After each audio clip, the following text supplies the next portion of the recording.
In the Miller house, Toby was the help, while his brother, Caleb, was the hope. Caleb's failures were excused as creative growing pains, while Toby's straight A grades were dismissed as expected.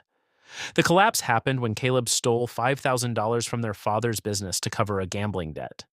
Caleb, ever the golden boy, panicked and planted the empty bank envelopes under Toby's mattress. Their parents didn't even ask for an explanation. "We gave you everything and you spit on us," his father roared. "Get out of this house before I call the police." Toby looked at Caleb, who wouldn't meet his eyes, and then at his parents' faces, twisted with a bias he could never overcome. He left that night, his belongings in a cardboard box. 10 years later, the hope had finally run dry. Caleb had drained his parents' retirement funds and disappeared when the creditors came knocking.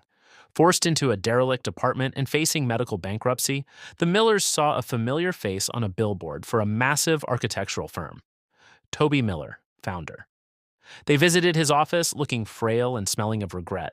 They spoke of misunderstandings and family bonds. Toby sat behind a desk of solid oak, listening in silence. "I waited for a phone call for 3,000 days, he said softly. "Not for money, but for the truth.